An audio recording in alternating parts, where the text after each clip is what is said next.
ప్రభునందు ప్రియమైన కల్వరి మార్గం పాల్పృథ్వీ మినిస్ట్రీస్ నుంచి ఈ మాటలు వింటున్న మీ అందరికీ నా ప్రత్యేకమైన శుభములు. ప్రియులారా, కల్వరి మార్గం పాల్పృథ్వీ మినిస్ట్రీస్ ద్వారా జరుగుతున్న ఆదివారపు ఆరాధన వివరములు మీకు తెలియజేయటానికి మీ ముందుకు వచ్చాను. ప్రతి ఆదివారం ఉదయం 7 గంటలకు మొదటి ఆరాధన భద్రాచలం సారపాక నుండి జరుగుతుంది. ఇప్పటికి వేలాది మంది ప్రజలు పాల్గొని బలమైన దేవుని కార్యాలు పొందుకుంటున్నారు. అలాగని రెండవ ఆరాధన హైదరాబాద్ సికింద్రాబాద్ జంట నగరాల్లో ఉన్న తార్నాక అనబడే ప్రాంతంలో ఈ ఆరాధన జరుగుతుంది. స్థలం మీ అందరికీ తెలుసు.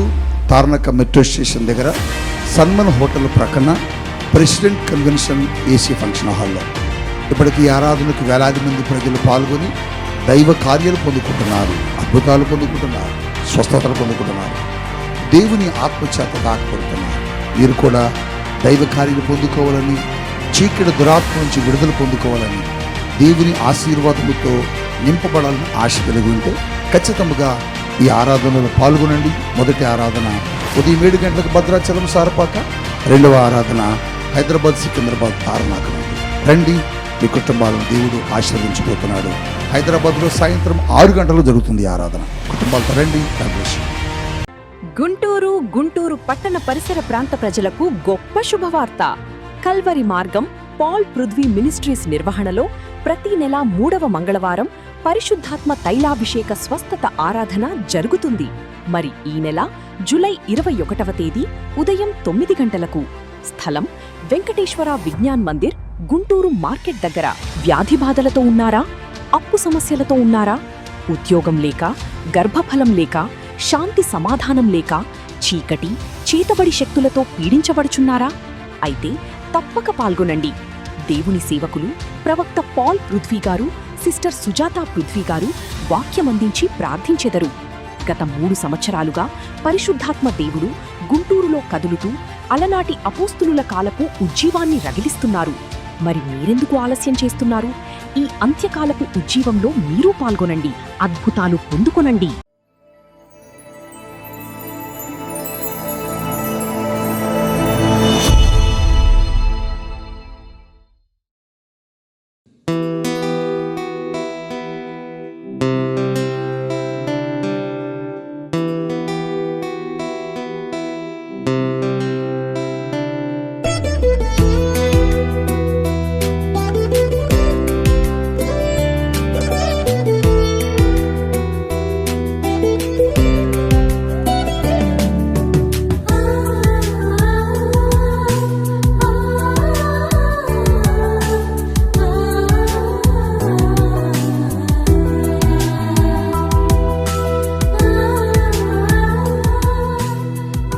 Praise the lord.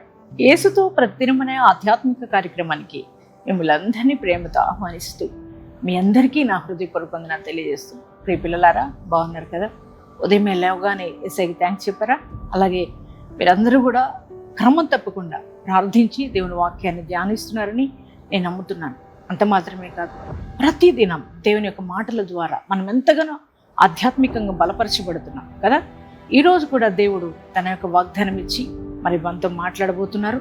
ఆ వాగ్దానం ఏమిటో చదువుకుందాం. యెషయా గ్రంథము 38వ అధ్యాయము 5వ వచనం చివరి భాగాన్ని చదువుకుందాం. నీవు కన్నీళ్లు విడుచుట చూచి తిని, నీ ప్రార్థన నేను అంగీకరించి ఉన్నాను. Praise the Lord. ఎంత శ్రేష్టమైన మాటలు ప్రభు ఈ ఉదయకాలం నీతో మాట్లాడుతున్నాడు. మన దేవుడు ఎవరంటే మనల్ని చూచే దేవుడు, ఆయన మనల్ని పట్టించుకునే దేవుడు కదా. మనం కన్నీళ్లు విడవడం ఆయన చూచాను అంటున్నాడు ప్రభు. ఈ వాగ్దానం ఆనాడు హిజ్కియా రాజుతో మాట్లాడుతున్న మాటలు దేవుడు ఈరోజు నీతో మాట్లాడుతున్నాడు. నీవు కన్నీళ్లు విడుచుచు దేవుని సన్నిధానంలో చేసిన ప్రతి ప్రార్థన నేను విన్నాను, నేను అంగీకరించి ఉన్నానని ప్రభు అంటున్నారు. ఆ రోజు హిజ్కియా దేవుని యొక్క సన్నిధానంలో చేసిన ప్రార్థన దేవుడు విన్నాడు.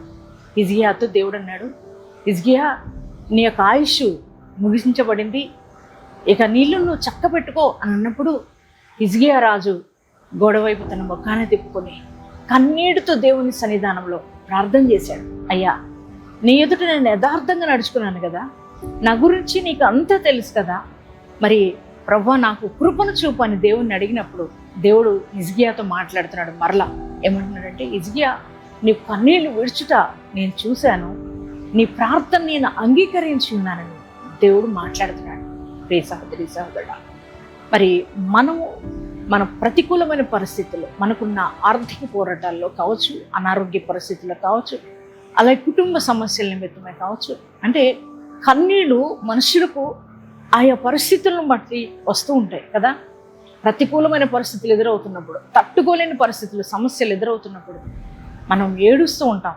చాలామంది మనుషులు ఏం చేస్తుంటారంటే, సమస్య రాగానే బాధలు మరి ఇరుగు పొరుగు వారికి కానీ, బంధువులు కానీ, స్నేహితుల దగ్గర కానీ చెప్పి ఏడుస్తూ ఉంటారు. నువ్వు ఎంత ఏడ్చినా ఎవరు నీ కన్నీరు చూడకపోవచ్చు, నిన్నెవరు పట్టించుకోకపోవచ్చు కదా. ఎవరు పట్టించుకోరు. నీ కన్నీళ్ళ బాధ ఎవరికి అర్థం కాదు. కానీ అదే నువ్వు దేవుని సన్నిధానంలో కన్నీరు కార్చి నువ్వు ప్రార్థిస్తున్నప్పుడు నీ దేవుడు నీ కన్నీటిని చూస్తాడా, నీ ప్రార్థన ఆయన వింటాడు కదా. అదే దేవుడి ఉదయకాలం మాట్లాడుతున్నాడు. ఈ యొక్క వాగ్దానం వింటున్న బిడ్డలు ఏ సమస్యల కొరకు దేవుని సన్నిధానంలో ప్రతిరోజు కన్నీటితో మీరు ప్రార్థిస్తున్నారో, విజ్ఞాపన చేస్తున్నారో, నీ దేవుడు నీ కన్నీటిని ఆయన చూస్తున్న దేవుడై ఉన్నాడు. మరి దేవుని పిల్లలారా, బిడ్డలు లేక రోజు కన్నీటితో దేవుణ్ణి అడుగుతున్నావా? ఉద్యోగాల కోసం, బిడ్డల భవిష్యత్తు కోసం, భర్త రక్షణ కోసం, బిడ్డల రక్షణ కోసం, భార్య రక్షణ కొరకు, అలాగే మరి నీకున్న ప్రతికూలమైన పరిస్థితులను బట్టి, శత్రు పోరాటాన్ని బట్టి, రోగాన్ని బట్టి, ఏ సమస్య గూర్చి దేవుని సన్నిధానంలో కన్నీటితో నువ్వు ప్రతిరోజు ప్రార్థన చేస్తున్నావో నాన్న, నువ్వు అనుకుంటున్నావు ఇంత కన్నీరు గార్చి రోజు ఏడుచి ప్రార్థన చేస్తున్నాను కదా, నా దేవుడు నా ప్రార్థన వినట్లేదా అని అనుకుంటున్నావా? ఖచ్చితంగా నీ దేవుడిని ప్రార్థన వింటున్నాడు. ఈ ఉదయకాలం నీతోనే మాట్లాడుతున్నాడు. నువ్వు ప్రతిరోజు కన్నీరు విడుస్తున్నావు కదా, నీ కన్నీరు నేను చూశాను, నీ ప్రార్థన నేను అంగీకరించాను అని దేవునితో మాట్లాడుతున్నాడు. రే సహోదరి సహోదరుడా, నిజమే, నువ్వు ఆయన సన్నిధానంలో కార్చిన కన్నీరు వ్యర్థం కాలేదు. ఏ విషయాల కోసం అయితే నువ్వు అడుగుతున్నావో నీ ప్రార్థన వింటున్నాడు ఆయన. నీ పరిస్థితులన్నీ ఆయన చక్కపరచబోతున్నాడు. నీకు కావలసిన ప్రతివి ఆయన అనుగ్రహిస్తాను అని చెప్తున్నాడు. నువ్వు కన్నీళ్లు తొలగిపోయి నీ జీవితాన్ని ఆనందమయంగా ఆయన మార్చబోతున్నాడు.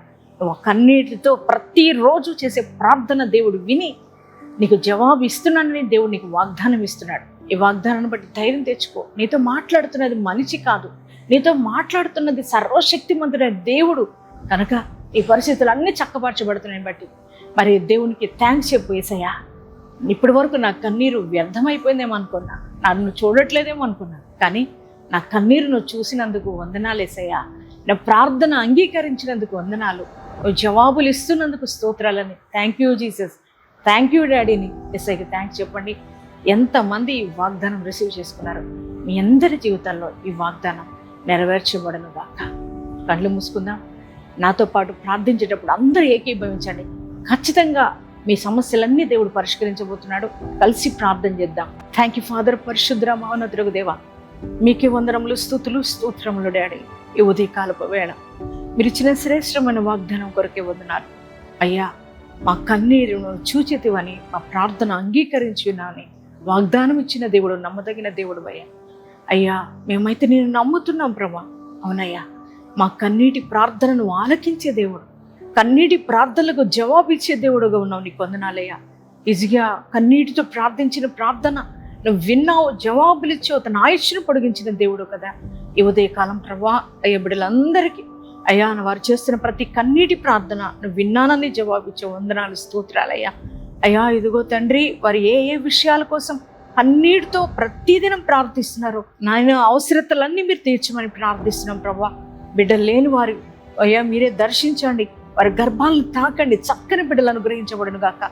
ఉద్యోగాలు లేని బిడ్డలకు ఉద్యోగాలు దయచేయండి, వివాహం కాని పిల్లలకు వివాహాలు జరిగించండి అయ్యా. సొంత గృహం లేక బాధపడుతున్న బిడ్డలకు మంచి గృహాలు దయచేయండి. కోర్టు కేసుల్లో న్యాయం జరిగించండి. విడిపోయిన కుటుంబాలు కట్టండి ప్రభా. అయ్యా, మారు మనసు లేని భర్తలకు మారు మనసు, రక్షణ లేని బిడ్డలకు రక్షణ, అయ్యా మారు మనసు లేని భార్యలకు మారు మనసు దయచేయమని ప్రార్థిస్తున్నాను ప్రభా. నానా విధ రోగాల చేత పీడింపబడుతూ అయ్యా ప్రతిరోజు కన్నీటితో నీ సన్నిధానంలో ప్రార్థిస్తున్న ప్రతి బిడ్డను ముట్టుకొనండి అయ్యా, స్వస్థపరచండి అయ్యా. నిందలతో బాధపడుతున్న నిందలు కొట్టివేయమని ప్రార్థిస్తున్నాను యేసయ్య. ప్రతి శత్రు పోరాటాలు విజయాన్ని పిల్లలకి దయచేయమని అడుగుతున్నాం ప్రభా. అయ్యా నీకే స్తోత్రాలు నాయన. ఆత్మీయతలో అభివృద్ధిని దయచేయని ప్రభా. అలాగే నాయన ఈరోజు మ్యారేజ్ డేస్ బర్త్డేస్ చేసుకున్న ప్రతి వారికి నీ నిండైన దీవెన, నిండైన ఆశీర్వాదం, నీ కృప ఎల్లవేళల వారికి కలుగును గాక తండ్రి. నాయన ఈ దినమంతా నీ ప్రజెన్స్ మాతో ఉంచి నడిపించండి. యేసు నామంలో ప్రార్థిస్తున్నాం తండ్రి, ఆమేన్. హైదరాబాద్ మరియు సికింద్రాబాద్ జంట నగర దేవుని ప్రజలకు గొప్ప శుభవార్త. కల్వరి మార్గం పాల్ పృథ్వీ మినిస్ట్రీస్ నిర్వహణలో ప్రతి సోమవారం సాయంత్రం 6 గంటల నుండి 9 గంటల వరకు స్వస్థత, విడుదల, అభిషేక ప్రార్థనలు జరుగుతున్నాయి. స్థలం ఆమ్ Shri Shamira building 4th floor, Secunderabad. వ్యాధి బాధలతో ఉన్నావా? అప్పు సమస్యలతో ఉన్నారా? ఉద్యోగం లేక, గర్భఫలం లేక, శాంతి సమాధానం లేక, చీకటి చేతబడి శక్తులతో పీడించబడుచున్నారా? అయితే తప్పక పాల్గొనండి. దేవుని సేవకులు ప్రవక్త పాల్ పృథ్వీ గారు, సిస్టర్ సుజాత పృథ్వీ గారు ప్రార్థించెదరు. వివరముల కొరకు సంప్రదించండి 9849611857.